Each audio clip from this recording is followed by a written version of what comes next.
السلام علیکم محترم ناظرین۔ بس لاہور سے ایبٹا آباد جا رہی تھی۔ جب بس اسٹیشن سے چل پڑی تو فرنٹ سیٹ پر بیٹھے ایک بزرگ جس نے بہت اچھے کپڑے پہنے ہوئے تھے کھڑے ہو گئے اور باقی مسافروں سے مخاطب ہو کر کہا، میرے بھائیوں اور بہنوں، میں کوئی بھکاری یا گداگر نہیں ہوں۔ اللہ نے مجھے اپنی نعمتوں سے نوازا ہے، مگر میری بیوی ایک موذی مرض سے اللہ کو پیاری ہو گئی۔ کچھ دن گزرے تو میری فیکٹری میں آگ لگ گئی۔ میں درآمد اور برآمد کا کاروبار کرتا ہوں۔ میرا تیار شدہ مال سارا جل کر خاکستر ہو گیا۔ پھر کچھ مدت گزری، مجھے دل کا دورہ پڑا۔ رشتہ داروں نے جب یہ محسوس کیا کہ اس کے برے دن آنے لگے، انہوں نے ہم سے رابطہ منقطع کر لیا۔ ڈاکٹروں نے میرے بچنے کی ضمانت کم ہی دی ہے۔ میری یہ جوان بیٹی ہے، اس کا کوئی وارث نہیں رہے گا۔ مجھے اس کی فکر کھائے جا رہی ہے اور اس شخص کی ہچکی بند گئی۔ یہ جوان سالہ لڑکی جو پاس میں بیٹھی تھی اٹھی اور باپ کو سہارا دے کر سیٹ پر بٹھا دیا۔ بس کی پچھلی سیٹ سے آدمی کھڑا ہو گیا اور کہنے لگا، میرے دو بیٹے ہیں، ایک ڈاکٹر ہے، اس کا نکاح ہو چکا ہے، اور دوسرا یہ ہے، اس شخص کے آگے بیٹھا ہوا ہے، انجینئر ہے، اس کے لیے دلہن کی تلاش ہے۔ میں اس بزرگ سے درخواست کرتا ہوں کہ یہ اپنی بیٹی کا نکاح میرے اس بیٹے سے کر دے۔ میں وعدہ کرتا ہوں کہ اس بچی کو کبھی باپ کی کمی محسوس نہیں ہونے دوں گا۔ لڑکا کھڑا ہو گیا اور کہنے لگا، مجھے رشتہ قبول ہے۔ بس میں موجود ایک مولوی صاحب کھڑے ہو کر کہنے لگے، یہ سفر بہت مبارک سفر ہے۔ نکاح جیسا مقدس عمل ہو جائے، وہ بھی سفر میں، اس سے اچھی کیا بات ہوگی؟ اگر لوگوں کو اعتراض نہ ہو تو میں نکاح پڑھا دوں۔ سب کہنے لگے، ماشاء اللہ، سبحان اللہ، الحمدللہ وغیرہ وغیرہ۔ تو مولوی صاحب نے نکاح پڑھا دیا۔ ایک اور صاحب کھڑے ہو گئے اور کہنے لگے، میں چھٹی پر جا رہا تھا اپنے گھر والوں کے لیے لڈو لے کر، مگر اس مبارک عمل کو دیکھ کر سمجھتا ہوں کہ لڈو ادھر ہی تقسیم کر دوں۔ اس نے دلہن کے باپ سے مخاطب ہوتے ہوئے کہا۔ دلہن کے باپ نے ڈرائیور سے کہا، ڈرائیور میاں، 5 منٹ کسی جگہ بس روک دینا تاکہ سب مل کر منہ میٹھا کر لیں۔ ڈرائیور نے کہا، ٹھیک ہے بابا جی۔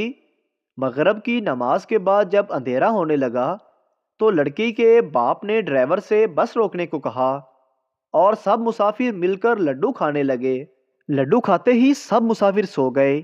ڈرائیور اور کنڈکٹر جب نیند سے جاگے تو اگلی صبح کے 8 بجے تھے، مگر دلہن اور دلہا، ان کے دو باپ، مولوی صاحب اور لڈو بانٹنے والا بس سے غائب تھے۔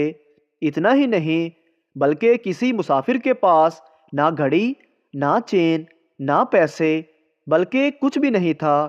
ان کو یہ 6 ممبرز کا گروپ مکمل طور پر لوٹ چکا تھا۔ خیر رہنے دیں، اصل بات یہ ہے کہ بڑے کہتے ہیں، سفر میں کسی سے کچھ نہ کھائیں۔ میں نے ایک بس ڈرائیور سے پوچھا، آپ کتنے گھنٹے بس میں رہتے ہیں؟ ڈرائیور بولا، 24 گھنٹے۔ میں نے حیرانگی سے پوچھا، وہ کیسے؟ ڈرائیور ٹھنڈی آہ بھرتے ہوئے بولا، 8 گھنٹے اس بس میں اور باقی 16 گھنٹے بیوی کے بس میں رہتا ہوں۔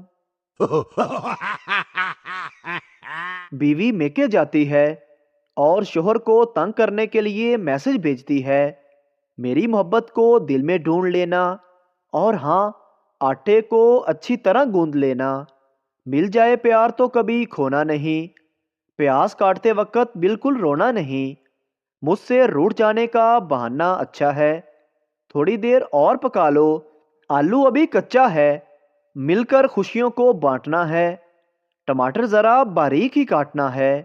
شوہر نے خوب جواب دیا، بیگم، تمہاری ادا تو دل کو بھا گئی، تمہارے جاتے ہی پڑوسن کھانا پکانے آ گئی۔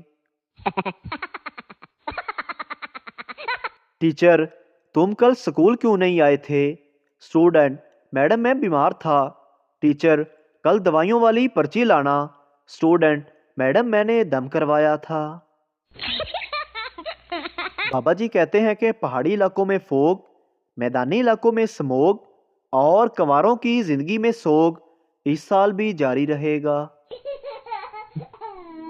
دادا، ایک زمانہ تھا جب میری جیب میں صرف 10 روپے ہوتے تھے اور میں دکان سے گھی، دودھ، دالیں سب کچھ لے آتا تھا۔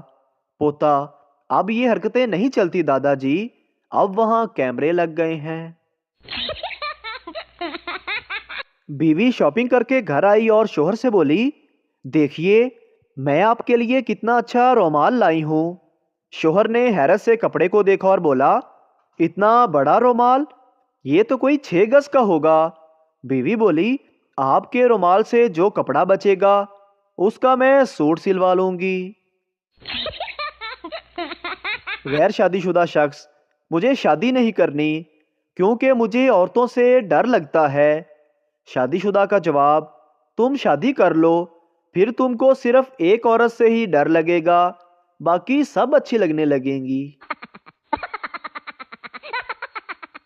میں نظر چیک کروانے گیا تھا، ڈاکٹر نے مجھے 5,000 کا نوٹ دیا اور کہا، یہ کتنے کا ہے؟ میں نے کہا، باہر میں دھوپ میں چیک کر کے آتا ہوں۔ باہر نکلا تو دیکھا وہ 5,000 کا تھا۔ ڈاکٹر اب مجھے ہفتے سے ڈھونڈ رہا ہے۔ شمائلہ نازیہ سے، میرے شوہر مجھے دنیا کی سب سے خوبصورت ترین لڑکی کہتے ہیں۔ نازیہ بولی، بہن میرا ایک مشورہ مانو گی؟ شمائلہ، ہاں ہاں بتاؤ۔ نازیہ، اپنے شوہر کو کسی اچھے آنکھوں والے ڈاکٹر سے چیک کرواؤ۔ پٹھان، 1 کلو بھینس کا دودھ دے دو۔ دودھ والا بولا، تمہارا برتن چھوٹا ہے۔ پٹھان بولا، چلو بکری کا ہی دے دو۔ دوست پٹھان سے، تیرے بڑے بھائی کی تو مونچھیں اتنی بڑی بڑی ہیں لیکن تمہاری نہیں ہیں۔ پٹھان بولا، تو اس میں کیا بات ہے، وہ اپنے باپ پر گیا ہے اور میں اپنی ماں پر گیا ہوں۔ ایک دفعہ کا ذکر ہے کہ میں اپنے دوست کے گھر گیا اور وہ سو رہا تھا۔ اگلے دن وہ میرے گھر آیا تو میں سو رہا تھا۔ نتیجہ، جیسا کرو گے ویسا بھرو گے۔ ٹیچر، کنجوس کسے کہتے ہیں؟ پپو، جو 100 میسج بھیجنے پر بھی رپلائی نہ کرے۔ ٹیچر، شاباش، اب اس کی اچھی سی مثال دو۔ پپو، جیسے کہ آپ کی بیٹی۔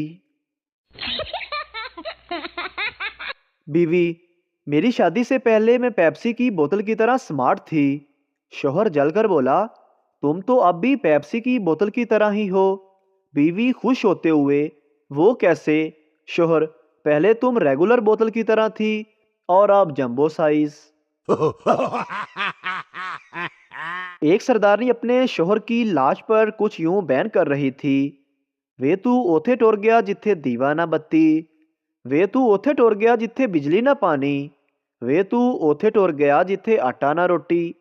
پاس بیٹھا سردار کا بیٹا بولا، اماں کدھرے ابا پاکستان تے نہیں ٹور گیا؟ داماد، سسر جی، آپ کی بیٹی میں دماغ نام کی کوئی چیز ہی نہیں ہے۔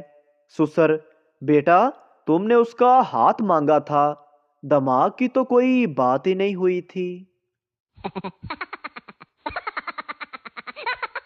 ٹیچر، تعلیم کیا ہے اور کیوں ضروری ہے؟ جواب، تعلیم ایک زیور ہے اور زیور مرد پر حرام ہے، اس لیے ہم اسے حاصل نہیں کرتے۔ استاد نے اسٹوڈنٹ کو 10 میں سے 0 نمبر دے کر کہا، نمبر بھی تم پر حرام ہے۔